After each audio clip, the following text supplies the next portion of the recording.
8장 1절에 보면 예루살렘에 있던 교회가 박해를 받아서 유대와 사마리아의 모든 땅으로 흩어졌다라고 기록되어 있습니다. 복음이 제한된 지역에 있다가 좀 더 넓은 곳으로 사방으로 퍼져 나가게 되었는데, 오늘 본문은 그 가운데서 5절에 보니까 사마리아 성에 복음 전파된 내용에 관해서 말씀을 드리고 있습니다. 사마리아 성에 가서 복음을 전파했는데 8절에 보니까 그 복음을 받은 그 성에 큰 기쁨이 있었다라고 기록되어 있습니다. 복음을 받은 지역이 큰 기쁨으로 가득했다라고 되어 있습니다. 오늘 본문에는 두 가지 큰 구분이 되어 있는데, 하나는 예수 그리스도를 믿기 이전의 사마리아와 예수님을 영접한 다음에 사마리아에 관한 두 획이 있습니다. 함께 살펴보면서 우리가 예수님 믿고 구원받는 것이 인생에 얼마나 큰 변화를 갖고 오는가를 함께 살펴보고 찾아보도록 하겠습니다. 우선 구원 이전의 사마리아에 관한 내용이 되겠습니다. 오늘 여기 7절에 보면 첫째로 더러운 귀신이 붙어 있었다라고 되어 있습니다. 신자가 붙었는데 귀자가 붙어서 신이니, 이것은 형체를 가진 존재는 아니지만 실제하는 존재임을 말씀하고 있습니다. 다시 말하면 육신의 문제가 아니라 영적인 문제라는 사실을 본문이 보여줍니다. 그리고 이 귀신은 본문 7절에 보니까 사람하고 분리되어 있지 않고 붙어 있다라고 되어 있습니다. 예수 믿기 전에 인생에 대한 보편적인 특성이 듣기가 매우 거부하실지 모르지만 귀신이 붙어 있다라고 되어 있습니다. 에베소서에 보면 우리는 본질상 진노의 자녀였다라고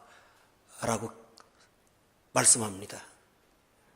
사람은 구원받기 이전에 중립적인 존재가 아니고 어떤 더 강한 영적 세계의 노예 상태로 있다는 사실을 본문이 보여주는데, 성경에 보면 귀신이 무서운 귀신도 나오고 흉악한 귀신도 나오는데 오늘 본문은 더럽다라고 표현되어 있습니다. 흉악한 귀신은 흉악한 짓을 하게 하고 무서운 사람은 무서운 짓을 하게 하는데, 더러운 귀신이라고 한다는 것은 인격적으로 윤리적으로 더러운 상태에 이르게 하는 존재라고 하는 것입니다. 오늘 이 세상 현상에서 우리는 공부 다 하고 멀쩡하고 문제 없는데 불구하고 더럽고 지저분한 행동을 하는 다수의 사람들을 보면서 자기 힘으로 안 되는 어떤 영적인 노예 상태라는 사실을 금방 발견합니다.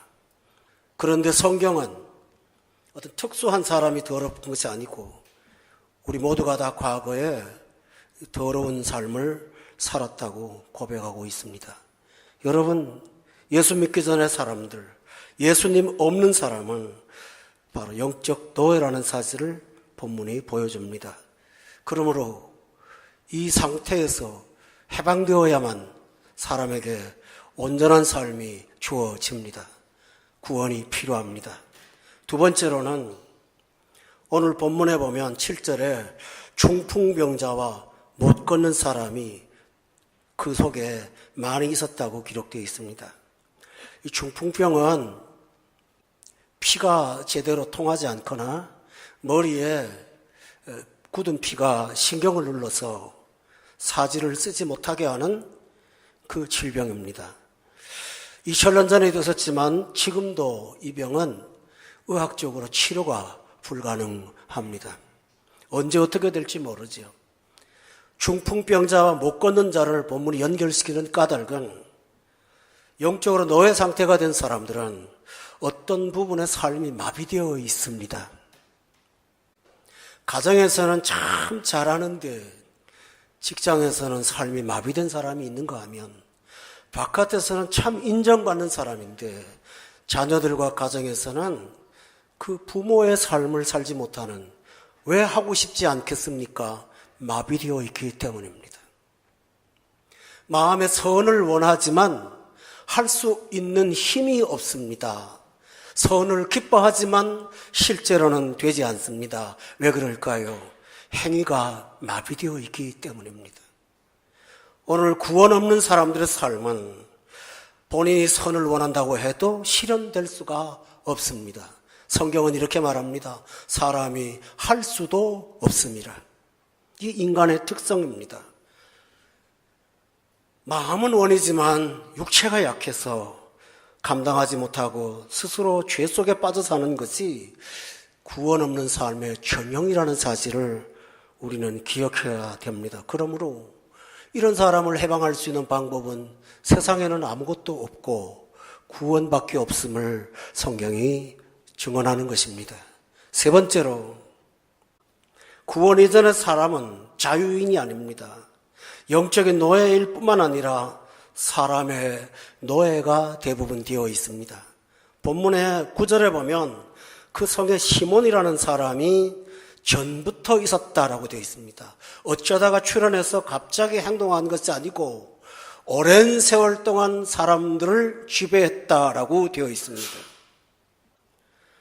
10절에 보면 이 사람에게는 낮은 사람부터 높은 사람이 다 따랐다고 했습니다. 예수 그리스도를 구원의 주님으로 영접하지 않은 사람들은 자기가 주인 노릇을 하는 것 같지만 실제로는 어떤 유명인을 따르거나 어떤 사상을 따르거나 어떤 돈 많은 성공한 사람을 따르거나 어떤 특별한 재능을 가진 사람들을 따르거나 아니면 어떤 세상에 대한 사고방식을 갖고 있는 사람을 따르는, 이런 것이 바로 이 세상 특징입니다.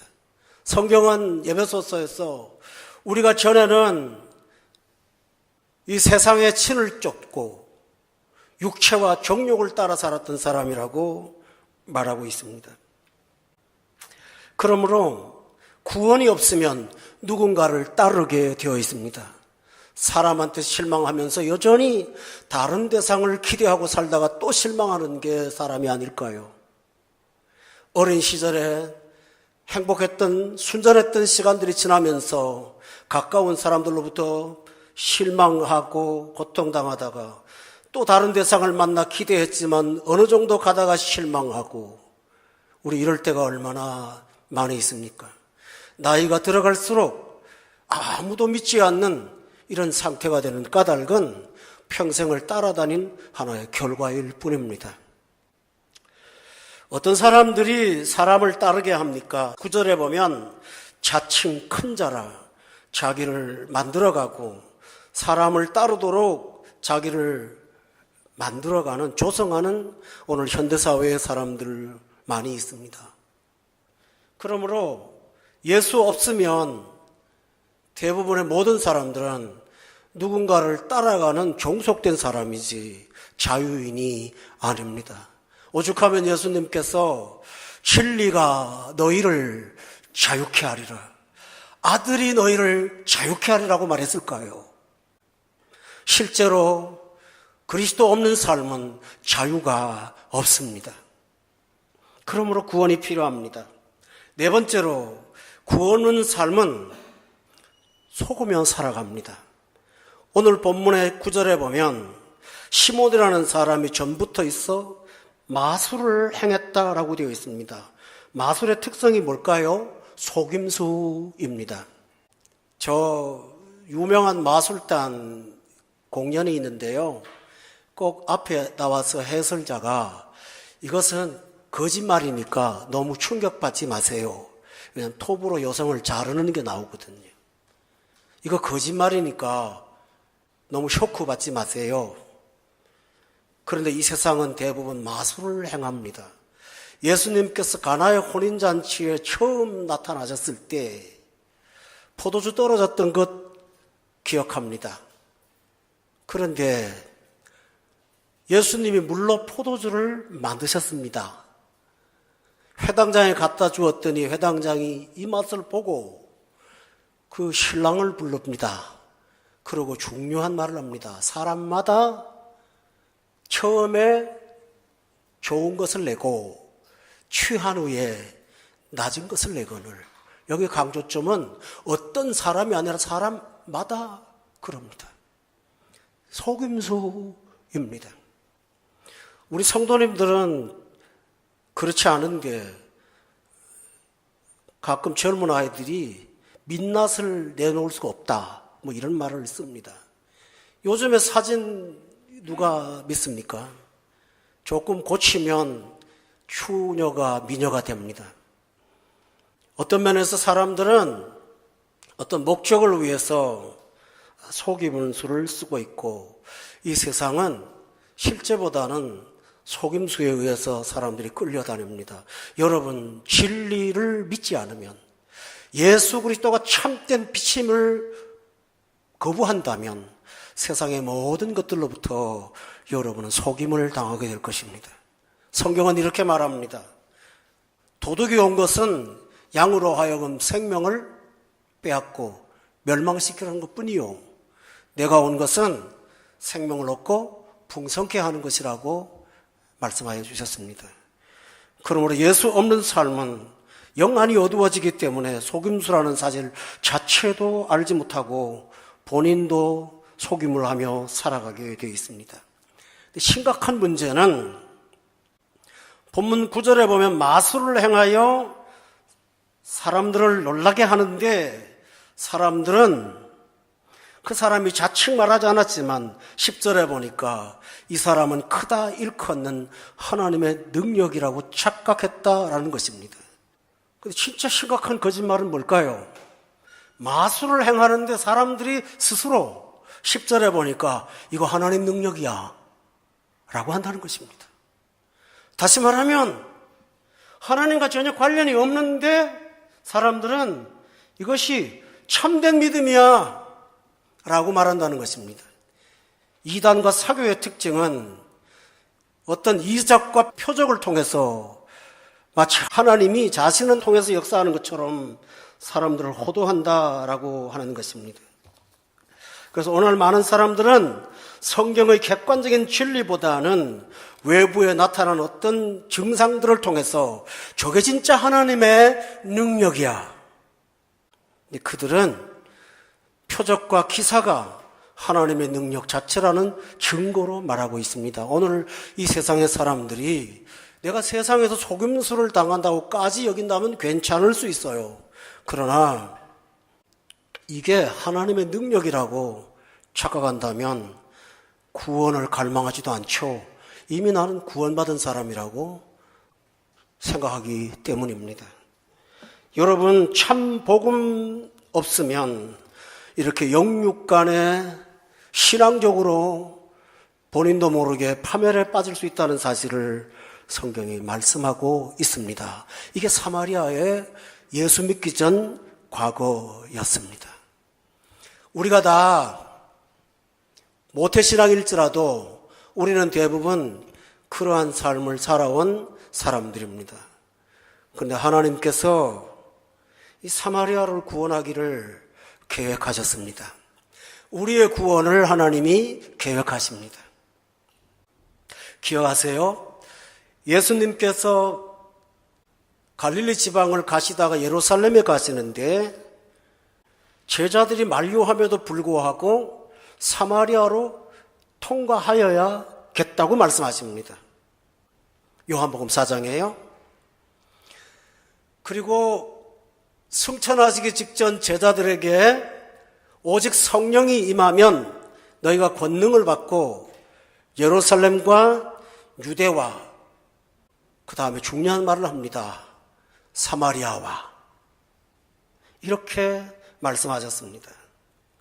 본문 4절에 보면 흩어진 사람들이 두루 다니며 복음의 말씀을 전하는데 하나님은 특별한 사람을 사마리아에 파송하십니다.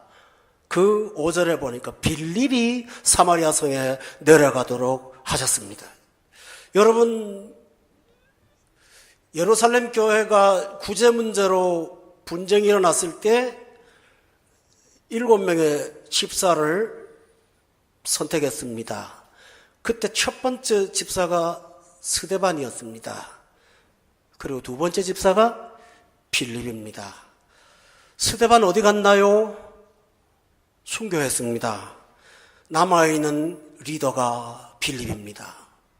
하나님이 그 많은 사람들 가운데 뽑아서 빌립을 그 완악한 사마리아에 보내십니다. 이것이 뭘까요? 구원은 사람으로부터 시작하는 것이 아니라 하나님의 은혜로 시작한다는 사실을 보여주고 있습니다. 여러분, 우리에게 예수 믿게 하신 하나님의 은혜가 빌립 같은 사람들을 만나게 하시거나 이런 자들을 통해서 예수 믿게 하지 않았을까요? 이와 같이 사마리아 같은 불모의 땅에 예수님을 믿게 하신 것은 먼저 하나님이 하신 일임을 본문이 보여줍니다. 여러분, 우리가 구원받은 것이 사람의 행위가 아니고 하나님의 은혜라는 사실을 믿으십니까? 그렇습니다. 빌립을 보냄보다 더 중요한 사실이 하나 있습니다. 사람을 보냈는데 복음이 아닌 다른 것을 전파한다면 그건 얼마나 애석한 일입니까? 그런데 빌립은 본문 5절에 보니까 사마리아 성에 내려가서 그리스도를 전파했습니다. 이것이 중요합니다. 그리스도를 전했습니다. 빌립이 사마리아에 파송된 것보다 더 중요한 것은 그가 그리스도를 전했다는 것입니다. 여러분에게 다가가신 어떤 불특정의 사람들이 복음의 핵심이신 예수 그리스도를 전했다면 이것이야말로 은혜 중에 은혜가 아니겠습니까? 한국교회에 하나님께서 선교사들을 보내실 때는 오직 예수 그리스도와 십자가의 복음만 갖고 전하도록 했습니다. 이것이야말로 이 조선반도의 가장 큰 은혜가 아닐까요? 할렐루야. 중요한 사실은 그리스도를 전하는데 어떤 사람들은 예수님을 전하면서 예수님의 행적에 관한 이야기를 열심히 하면서 본을 삼으라고 말하는 분들도 많습니다. 예수님이 착한 일을 하셨으니 오늘 우리도 그리 해야겠다라고 가르쳐주는 분들이 상당히 많이 있습니다. 틀린 말은 아닙니다만 핵심에서 비껴 나갔습니다. 빌립은 그리스도를 전하되 본문 12절에 보니까 하나님 나라와 및 예수 그리스도의 이름에 관하여 전도했다고 되어 있습니다. 이게 굉장히 중요합니다. 여러분, 우리가 어떻게 구원받습니까? 예수 그리스도가 우리의 구원자이며 예수 이름 믿으면 구원받습니다. 빌립은 모범 되시는 그리스도를 전하는 것이 아니고 우리의 구원자 되신 그리스도를 전했습니다. 여기에 생명이 일어난 것입니다. 여기에 능력이 나타난 것입니다. 이것은 하나님의 은혜 중에 은혜요, 복 중에 복입니다.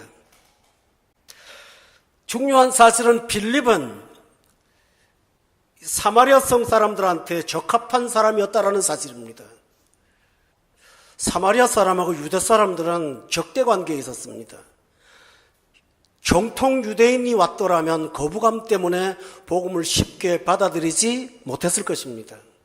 그런데 빌립은 그의 이름을 보면 알듯이 로마의 황제인 필립의 이름을 땄습니다. 다시 말하면 그는 우리처럼 한국인이지만 외국에 사는 외국 문화에 익숙한 사람이라는 사실입니다. 다른 나라에서 왔으니 사마리아 사람들이 유대인이긴 하지만 그래도 좀 들어줄만 했던 것입니다. 하나님이 사마리아를 구원하기 위해서 얼마나 적절한 사람을 세우셨는지요. 지나온 세월들을 여러분이 돌아보시면 나를 이만큼 영육간에 성장케 하신 것은 하나님의 세밀하신 계획과 은혜였음을 믿으세요. 이것이 하나님이 하신 일입니다. 중요한 사실은 사마리아 사람들이 6절에 보니까 빌립의 말을 거부하지 않았습니다. 듣기 했습니다. 그리고 6절에 보니까 한 마음으로 그가 하는 말을 따랐습니다. 여러분, 본문을 기록해 보세요. 시몬이라는 사람은 마술을 행해서 9절에 보니까 자기를 따르게 했습니다. 그런데 빌립은 기적을 행했습니다. 놀라게 하지 않고 치유했습니다. 깜짝 쇼를 한 것이 아니라 실제로 중풍병자를 일으키고 못 걷는 자를 낫게 했습니다. 그런데 그는 자기를 따르게 하지 않고 오늘 본문에 보니까 6절 끝에 그가 하는 복음을 따르게 했습니다. 이것이 큰 은혜입니다. 참된 전도자는 자신에게 주목하기를 바라지 않고 자신이 전하는 예수 그리스도를 보게 합니다. 사마리아에 이런 큰 은혜가 나타나는 것입니다. 여러분, 지난 세월을 한번 돌아보십시오. 혼탁한 영적 세계에서 이만큼 순수하게 복음을 가지고 걸어갈 수 있었던 것은 하나님이 나를 사랑하시는 놀라운 은혜라는 사실을 믿으십니까? 이것이 바로 은혜입니다. 두 번째로 사마리아 성에 주신 은혜는 양육입니다. 오늘 본문 12절에 보면 빌립이 하나님 나라와 및 예수 그리스도의 이름에 관하여 전도함을 그들이 믿고 남녀가 다 세례를 받았습니다. 성도 여러분, 세례가 뭡니까? 내가 예수님을 믿겠다고 하는 동의 아닙니까? 그죠? 세례 문답할 때 동의해야 됩니다. 그런데 본문에 보면 이들의 세례받음이 좀 석연찮습니다. 오늘 여기 본문에 보니까 16절에 보면 이는 한 사람에게도 성령 내리신 일이 없고, 다시 말하면 이들의 신앙 고백과 세례받음은 지적 동의에 불과한 것이라는 사실입니다. 아직도 참된 예수 그리스도를 영접하지 않았으므로 삼위일체 하나님이신 성령께서 그들에게 임재하지 않았다고 말합니다. 그리고 16절에 보니까 예수의 이름으로 세례만 받을 뿐이더라 라고 되어 있습니다. 중세시대에 어떤 교부가 예수님을 믿고 세례를 너무너무 받고 싶은데요, 그 당시에 목회자가 없으니 세례를 줄 사람이 없었어요. 그래서 이 사람은 기도하다가 아이디어를 떠올렸습니다. 소낙비가 쏟아지는 밖에 나가서 자기가 스스로를 세례를 주었습니다. 그게 맞는 건지는 모르겠지만은 그분은 예수님을 영접한 구원이 먼저였고 세례를 후차로 했지만 이 사람들은 세례는 받았으나 구원의 확신이 아직 없었습니다. 오늘 우리가 예수 믿고 뭔가 다른 게 있어 하고 세례도 받고 직분도 얻고 연륜도 쌓였습니다. 그런데 실제로 개인적으로 다가가 보면 아직도 우리는 자아가 우선이고, 아직도 나는 내 자신이 우선이고, 아직도 나는 예수 그리스도가 나의 삶의 가장 최종이 아니라는 사실을 우리가 발견할 때가 있습니다. 하나님은 이런 자들을 방치하지 아니하십니다. 어떻게 하십니까? 오늘 본문 여기 14절에 보면 예루살렘에 있는 사도들이 사마리아도 하나님 말씀을 받았다 함을 듣고 그 다음에 중요한 사람을 내려보냅니다. 누구죠? 베드로와 요한을 보내서 15절에 그들이 내려가서 그들을 위하여 성령 받기를 기도했을 때 17절에 보니까 두 사도가 안수할 때 성령을 받았다라고 기록되어 있습니다. 여러분, 우리의 믿음이 온전하지 못한 자들을 붙잡아 놓고 하나님은 믿음을 온전케 하시는 과정으로 이끌어서 참된 구원에 이르도록 하시는 것이 하나님의 은혜입니다. 엠마오로 가는 부활절 저녁에 예수님의 제자였던 어떤 사람들이 예수님이 십자가에 달려 돌아가시고 3일 만에 부활했음에도 불구하고 그들은 부활의 사실을 믿지 않고 있었습니다. 그때 예수님이 친히 그들에게 나타나셔서 성경 말씀 전해주시면서 예수 그리스도가 구원의 주이심을 그들에게 깨우쳐 주신 것을 기억하십니까? 그뿐 아닙니다. 그리고 12제자를 따로 불러서 부활 후에 40일 동안 갈릴리에서 그들에게 하나님 말씀을 전해주시면서 온전케 하신 것이 하나님이 하신 일이었다면 오늘 우리에게도 이런 영적인 성숙을 위해서 하나님께서 얼마나 큰 일을 하고 있습니까? 성도 여러분, 중요한 사실은 사마리아 사람들이 한 사람도 거부하지 않고 이 과정을 따랐다는 사실입니다. 그러므로 여러분도 순종하며 복음의 양육 앞에 끌림받아서 온전한 하나님의 사람으로 걸어가시기를 주의 이름으로 축원합니다. 어떤 나이 드신 할머님이 예수 잘 믿는 며느리하고 살았는데 이분은 예수님을 믿지 않습니다. 근데 그 며느리가 시름시름 병으로 앓고 있습니다. 병원을 다녀도 치료가 안 되고, 그래서 앓고 있는데 어느 날 하도 답답하니 시어머니가 갑자기 머리에 떠오르는 게 하나 있었습니다. 자기 며느리가 하나님한테 기도하는 것을 떠올렸습니다. 그래서 자기도 무릎을 꿇고 이렇게 기도했답니다. 사돈 영감, 우리 며느리 아버지 되시니까 좀 봐주소. 또 어떻게 해서 하나님께서 치료하셔서 나았습니다. 근데 할머니가 그게 고마워서 사돈 영감한테 사례를 하려니까 며느리한테 어떻게 하면 되겠냐고 그래서 그러시려면 교회 가시면 된다고. 그래서 교회를 갔답니다. 목사님이 감동을 받아갖고 조금 빠르게 조기로 세례를 주시기로 했고, 세례 주기 전에 세례 문답하잖아요. 문답할 때 가장 중요한 문답이 뭡니까? 예수 그리스도가 무엇 때문에 죽으셨습니까? 라고 묻는 것입니다. 그랬더니 이 할머니가 배운 대로 죄 때문에요 그러더래요. 그래서 물었답니다. 누구 죄 때문입니까? 물었더니 우리 며느리 죄 때문에요 라고 했답니다. 왜냐하면 이 할머니가 평소에 들은 게 며느리가 내 죄를 위해 죽으신 주님 주님 했거든요. 그러니까 저분은 우리 며느리 죄 때문에 돌아가시는 분이구나. 내 죄 때문에 돌아가셨다는 사실을 모른다면 그분은 믿음이 자라야 되는 것입니다. 오늘 본문에 나오는 사마리아 사람들은 세례를 받고 예수의 사람이 되었지만 그들은 아직도 온전히 임재하신 성령을 만나지 못해서 복음을 또 듣고 예루살렘 교회에 있는 베드로와 요한이 와서 하나님 말씀을 잘 풀어서 줌으로 성령을 받고 참된 구원에 이른 사람이 되었다는 것은 바로 우리를 교회를 통해서 이끌어 가시는 구원의 과정임을 여러분도 기억하실 것입니다. 이 은혜를 통해서 여러분이 온전히 영생을 선물로 받는 저와 여러분 되기를 주의 이름으로 축원합니다. 그렇게 하자 구원은 단지 지적 동의가 아니고 본문 8절에 보니까 그 속에 큰 기쁨이 있었다고 되어 있습니다. 여러분, 그 전에 시몬을 통해서는 놀라기만 했습니다. 그렇지만 이제 복음을 듣고 나서 그들은 큰 기쁨에 넘쳤습니다. 참 구원에 이른 사람들은 상황이 어떠하든지 하나님이 허락하신 영혼의 기쁨이 충만하여 살아갈 수가 있습니다. 근데 이 기쁨이라는 단어가 오늘 제가 본문에 살펴보니까 기노마이라는 어려운 단어를 쓰는데, 이 기쁨이 지나가는 것이 아니라 내 영혼 속에서 자꾸 솟아나는 기쁨, 자꾸 끊임없이 넘어가는 기쁨, 바로 이 기쁨이었습니다. 왜 그럴까요?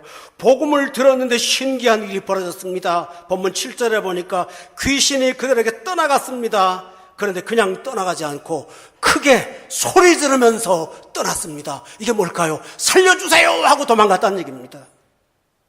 복음 앞에서 큰 권능이 나타나 자기 영혼의 해방을 발견하면서 그들은 놀랐던 그들이 심령의 깊은 기쁨이 찾아나가게 된 것입니다. 그뿐 아닙니다. 본문 7절에 보면 끝에 중풍병자와 못 걷는 사람이 나았다고 기록되어 있는데, 제가 이런 말씀을 드려서는 좀 가능할지 모르겠지만 한글 번역이 조금 불완전합니다.